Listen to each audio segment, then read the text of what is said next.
Just like you heard in the previous lesson, this course is for people interested in learning sciences such as biochemistry in order to scale up into other topics like diet and metabolism, or medicines and drugs, or our system physiology, so that they can take control over their own health and even apply it into cosmetic treatments like skin injectables and cosmetic devices. Some of this course will be here on YouTube for free. More of it will be on my free school group starting very soon in January 2025. And the whole thing will be in my paid school group. It might have launched already by the time you see this for the first time. So let's carry on where we finished lesson 1, which is all about atomic theory and what makes up atoms. We saw that it's the electrons on the outside that make the bonds between atoms, which can then make molecules and compounds like carbon dioxide, amino acids, and glucose. Understanding bonding is the key to predicting the behavior of biological molecules. Covalent bonding involves forces that hold atoms within molecules, making them strong and stable. And these bonds can be classified as covalent, dative covalent, polar covalent, or ionic. So what is a covalent bond? Well, a covalent bond forms between two atoms when they share electrons. Typically, each atom provides one electron of the two that are being shared. And that creates a bond that allows both atoms to achieve a full outer electron shell or valence shell, contributing to stability like we spoke about last lesson. Think of it as two people sticking out their hand to each other for a handshake. There's two hands interlocked to make a strong bond, and each person has contributed one of those hands in the handshake. Take the hydrogen atom as an example. It has one proton in its nucleus and one electron in a 1s orbital. When two hydrogen atoms share their electrons, they form a hydrogen molecule, H2, with each atom effectively having two electrons in its outer shell. In diagrams, this process shows the overlap of atomic orbitals forming sigma molecular orbitals through head-to-head merging. And the result is a symmetrical covalent bond. But how can two electrons fill the 1s orbital of both hydrogen atoms if they're sharing an orbital? Well, since orbitals simply present or represent regions with a high probability of finding electrons, both electrons statistically associate with either hydrogen atom filling the orbital space. Now, hydrogen has s orbitals for its valence shell or valence electrons. What about elements where the outer electrons are in p orbitals instead of s? Well, p orbitals can shove themselves together in head-to-head merging, like you just saw with the s orbitals. The shape is slightly different, but the principle is still the same. Different atoms are coming together to share electrons, and that's how a bond is made. And if you can make bonds, you can make molecules. Let's look at electrons that sit on the outside in pairs, but don't take part in making a bond, lone pairs. Now, these non-bonding electrons, known as lone pairs, contribute to molecular stability still. In the case of fluorine, as an example, each atom has 7 outer electrons, with 1 electron from each fluorine atom forming a bond. The remaining 6 electrons on each atom are non-bonded or lone pairs.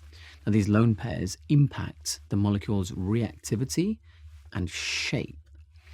In water, H2O, the oxygen atom has 2 bonding pairs and 2 lone pairs arranged in a tetrahedral shape. I can't do that with my fingers. This creates a repulsive force that causes the bond angle to be slightly less than the tetrahedral shape, resulting in a V-shape molecule. If you're a bit lost, go back and watch lesson 1 if you need. Atoms share electrons in covalent bonds to achieve a complete outer electron shell, resulting in greater stability. Let's go from sigma orbitals to pi now. Beyond sigma bonds, pi molecular orbitals can form when p orbitals overlap in a side-to-side manner, not head-to-head, as we've looked at already. Now, this type of bonding contributes to the structure and stability of molecules where double or triple bonds are present. Sigma single, pi for double or triple. You can see the diagram on screen showing you that single refers to a single pair of electrons that are being shared. Same for double and triple. So let's take a look at coordinate and dative bonds. A coordinate bond, or dative covalent bond, same thing, occurs when both electrons in the bond come from a single atom. So if you rewind and look at how hydrogen atoms each donate a single electron to the bond of H2, this is a variation of that. Imagine an atom being 2 electrons away from filling its outer shell to be as stable as possible.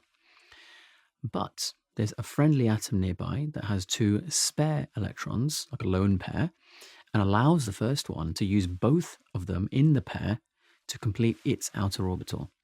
This friendly atom is being charitable, if you like. I'll put it in a visual example for you. Before I do, though, know that an ion is an atom that's become charged because it's either lost or gained electrons. Here's an example of a dative covalent bond in an ammonium NH4+ ion. Nitrogen donates a pair of electrons to bond with a hydrogen ion that's lonely because it's got no orbiting electron or orbital electron.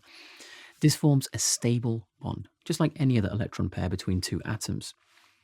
The origin of electrons does not affect the bond's properties, i.e. whether both electrons have come from one side of the bond or they've been shared. Now that we've done dative covalency, watch the next section multiple times if you need. It's important because understanding the pull that electrons feel towards one side of the bond over the other is one of the fundamental principles behind literally all chemical reactions, which can scale up to compounds, enzymes, metabolism, and ultimately our very physiology and longevity as a species. Electronegativity and polar covalent bonds. So electronegativity describes an atom's ability to attract electrons that are in a bond. Elements on the right of the periodic table are generally more electronegative than those on the left, if you remember from the last lesson. As you move down a group, electronegativity decreases due to increased atomic size and shielding effects. I'll get Rahul or Jimmy from my editing team, Longwave Digital, to bring up an image here of electronegativity values visually represented across the entire periodic table, so you can see it all at a glance. Feel free to pause and take a closer look. See if you can work out why it goes up or down, depending on whether you go left or right, up or down on the table. So now that we understand that electronegativity measures the degree to which an atom draws or pulls electrons toward itself from a bond, we can look at what effect this has on a subatomic scale, which then ultimately scales up to things like I said, all of human physiology. Let's take a look at the effects of electronegativity on covalent bonds. When atoms with differing electronegativities form a covalent bond, electrons are drawn closer to the more electronegative atom, resulting in a polar covalent bond. So basically, electrons aren't exactly halfway between the oxygen and the hydrogen.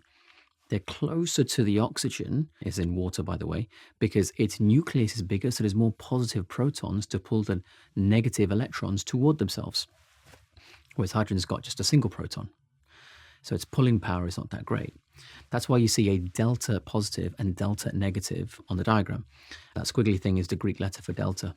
This phenomenon creates a dipole with partial positive and negative charges shown by the delta signs here.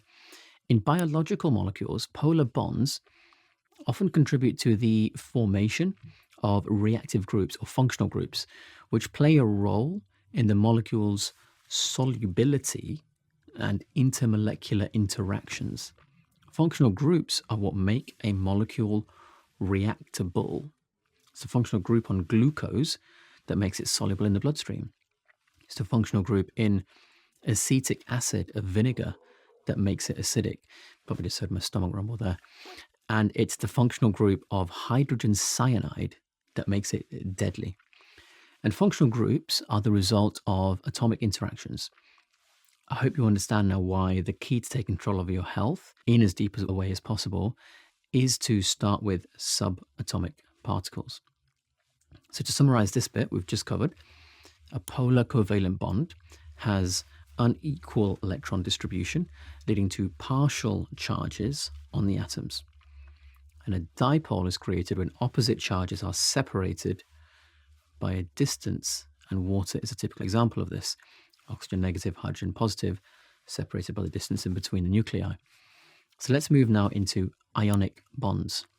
In contrast to covalent bonds, ionic bonds involve the complete transfer of electrons from one atom to another, creating ions that attract each other because one becomes completely positive as opposed to partially, and the other becomes completely negative in the same way. For example, sodium, Na, loses an electron to form Na+, while chlorine, Cl, gains an electron to form chloride, Cl-. The electrostatic attraction between these positive and negative ions forms an ionic bond, leading to a stable ionic compound, such as sodium chloride, NaCl. Now let's look at the concept of chemical bonds in general. We're going to put together covalent, polar, and ionic bonding together now. And once you understand the spectrum, you understand why different things like proteins, fats, and carbohydrates behave in different ways in the body.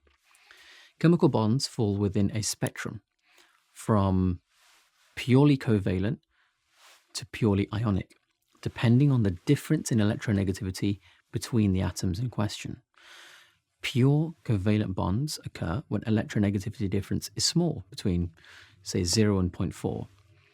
Polar covalent when it's between 0.4 and I think 2 or 2.1, and ionic when you go beyond that. Go back and rewind if you've forgotten the electronegativity section and that periodic table with the electronegativity figures written on, hopefully. Based on which atoms are coming together, we get a certain compound. So oxygen and two hydrogens coming together makes H2O, which is water. Depending on which atoms come together, we have a certain electronegativity difference between hydrogen and oxygen.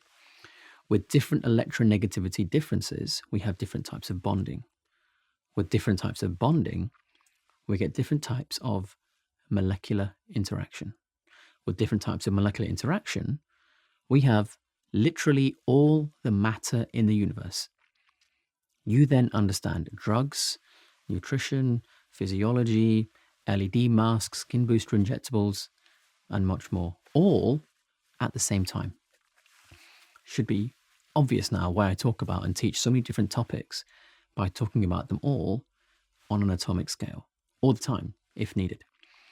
It's not just because I feel like a kid in a sweet shop when I talk about such interesting science that I even have dreams about because I'm so obsessed. In fact, I can't wait to teach you all the rest of what's going to be such an absolutely enormous course. But let's sum up this lesson so far before we move on and apply it to our health. So number one, a covalent bond forms through shared electrons, typically with each atom providing one electron. Coordinate bonds, or dative covalent bonds, occur when both of those shared electrons have come from the same atom. Atoms form covalent bonds to achieve stability by filling their outer electron shells. Fourthly, sigma, i.e. head-to-head, and pi, side-to-side molecular orbitals, are formed by shoving atomic orbitals together. 5. So rotation about double covalent bonds is restricted. Now, if any of that seems foreign to you, go back and rewatch the relevant sections. We're going to apply what we've learned to health and cosmetic medicine in such a way that you can see this lesson in your everyday life. We'll start with the peptide bond. As an intro to this section, you could watch my video called Amino Acid Biochemistry 101, either now or after this if you haven't already. I'll try to link it below if I remember. You're welcome to watch it now by clicking off and then coming back afterwards if you wish as well. So proteins consist of amino acids linked by peptide bonds, which is explained fully in that video. A peptide bond forms when the carboxyl group, which is COOH of one amino acid, links to the amino group, which is NH2 of another, through a condensation reaction, releasing a water molecule, because you're taking two H's and one O, so you make H2O, which is water. Pause here and see if you can understand how the new connection between the nitrogen and oxygen is made with whatever diagram is on screen now. If you can't, that's why we have the school group starting soon in January 2025, like I said, where I put these lessons out, and then we have classroom style teaching and discussions about these things after the video. The peptide bond's partial double bond character restricts rotation. Double bonds restrict rotation, remember. And that gives structure to the protein and playing a critical role in its three-dimensional shape and functionality. And if you think about it, a protein's 3D shape and functionality is literally everything. That's the whole of life. So what makes each protein different and capable of doing a different thing in our bodies? We make them from stringing together amino acids using these bonds, these peptide bonds, and that's why they're able to do what they do. We'll get into the R groups of amino acids later on in the course, which are even more interesting. But if you've watched that amino acid biochemistry video already, I'm sure you already know. Now, if these bonds, these peptide bonds, were really flexible and floppy, proteins would have no level of rigidity or structure, and we'd all just be a gooey mess on the floor. Such tiny, tiny interactions are what give us the universe around us that we see, and such tiny, tiny adjustments make such huge differences to us being an apex predator versus a gooey mess on the floor.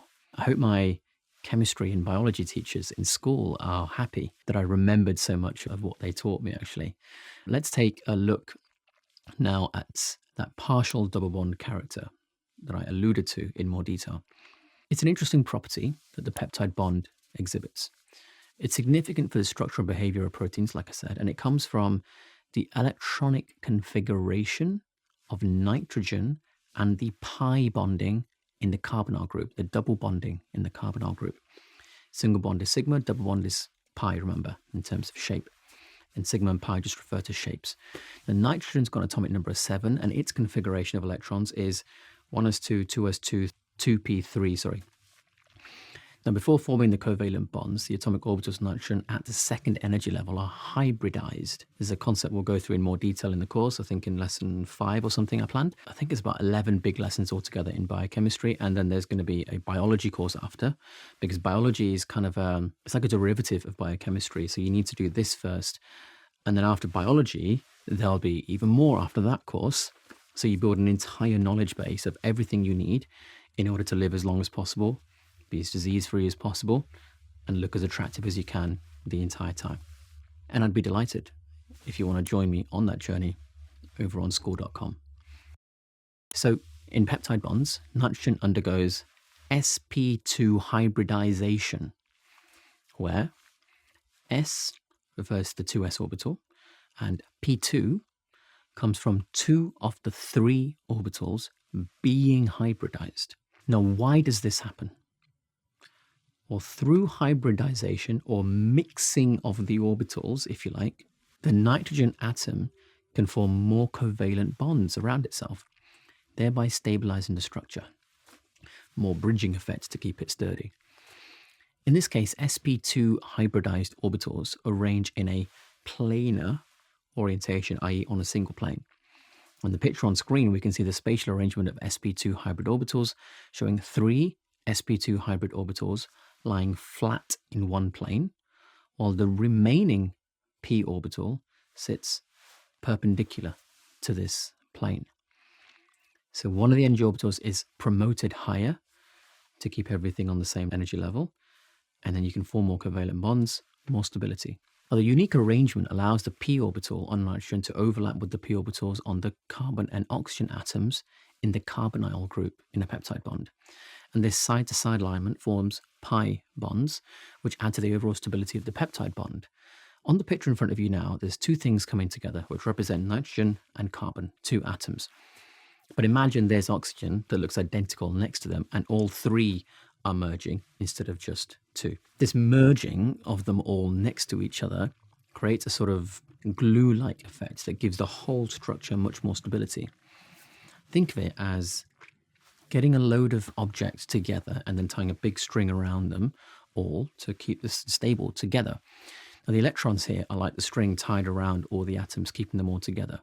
I'll get an extreme example of that on screen now. In this example, whatever it might be, probably hexane or benzene or something, we've got 6 p orbitals, all adjacent, as opposed to just like 3 in a peptide bond. And these 6 loop into each other because the compound is a looped structure.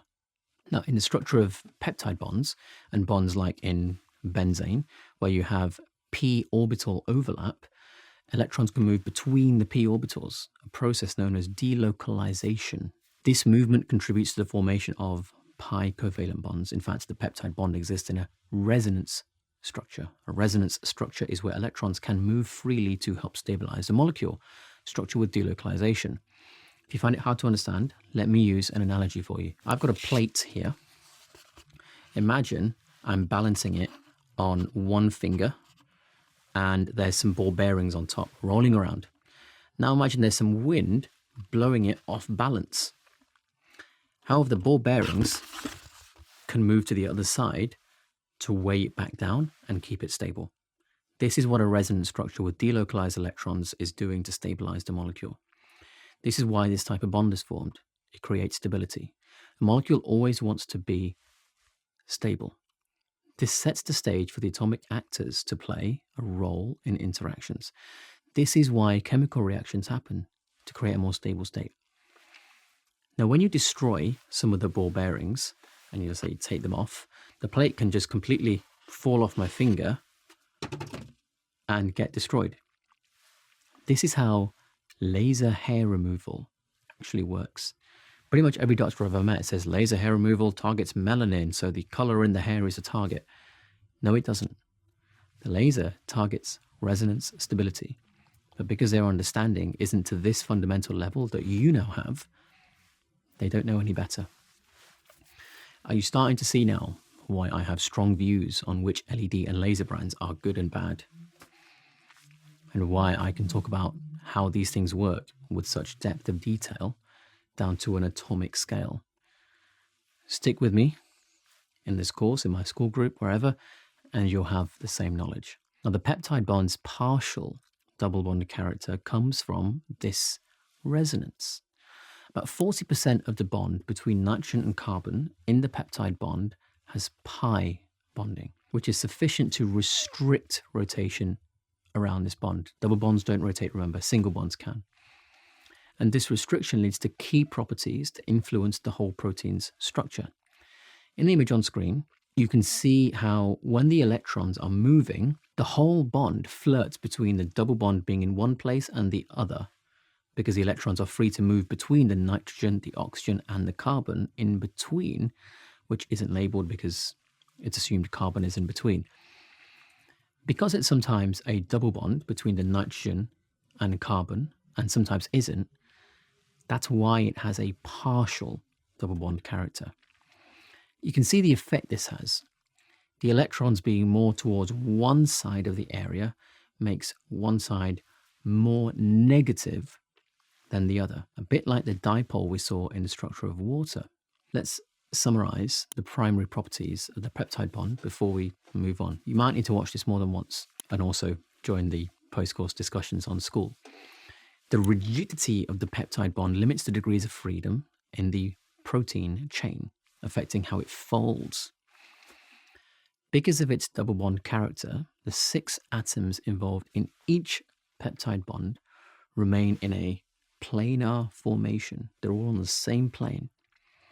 And because of these properties, the bond, the peptide bond, exhibits certain characteristics in terms of rotation and lack of rotation. And in an image on screen now, hopefully the squiggly A in the middle just means alpha in Greek. Now, the only rotation we can see is between the alpha carbon and the bonds either side, called phi on your left and psi on your right, in Greek letters again. The central alpha carbon, the nitrogen to its left, and the carbon to its right is basically one amino acid. Rotation around the adjacent carbon-nitrogen, carbon-carbon bonds, defined by the angles phi and psi, will determine the shape of the protein. Now, if these angles are uniform, the peptide chain can form repetitive structures like a loop. If they go back and forth, then you get a zigzag shape. These are called alpha helices and beta pleated sheets, if you're interested. Think of the shape of collagen and DNA, for instance, and now you'll see why this level of understanding is unbeatable if you want to know about looking good and being healthy. Those are two completely different goals, but they both rely on understanding proteins, and proteins rely on amino acids coming together in peptide bonds. Hopefully, you see why cosmetic and longevity medicine is the same thing if you learn things deep enough. And if we go slightly deeper, the peptide bond is typically found in the trans conformation. It's not a gender thing. Chemistry has existed long before gender politics. In this arrangement, the alpha carbon atoms attached to the peptide bond lie on opposite sides. This trans configuration reduces the side chains, the R groups, getting in the way of each other, which is called steric hindrance. Trans configurations reduce this, making the whole thing more stable. And if you're a little bit confused about what R groups are, or steric hindrance, or understanding steric hindrance, again, just wait till you see my amino acid biochemistry 101 video. It will make perfect sense. But another unique aspect of the peptide bond is the contribution of resonance, which we've looked at. When nitrogen donates electrons, it makes the carbonyl carbon less wanting to attract someone else's electrons nearby, or in other words, less electrophilic. Now, this reduced reactivity is beneficial. Otherwise, proteins would be too chemically reactive in biological systems. That carbon double bond oxygen would play havoc with everything around it, like an angry child, because it wants to steal everyone's electrons. But the nitrogen is keeping it busy by giving it some electrons to play with, so it doesn't steal someone else's. Now, a unique amino acid to note in this context is proline. Its side chain forms a rigid ring structure with the amino group limiting rotation. I talked about it in that amino acid biochemistry video. In cases where proline forms a peptide bond, it lacks the partial double bond character that we've just learned about because of the way it loops in. Now, as a result, rotation is possible around this specific peptide bond. This is why if you specify which amino acids you're using in skincare or injectable, or if you don't do it, then you're wasting everyone's time. Every single one is so different that you can't group them all together as the same product. Proline is also in collagen. It's one of the reasons collagen has strength and flexibility in the way that it does. It all stems down to the character of electron sharing, which creates specific bond types that then creates specific molecules and proteins. You see, unlike other amino acids, which restrict rotation, proline causes a kink in the chain.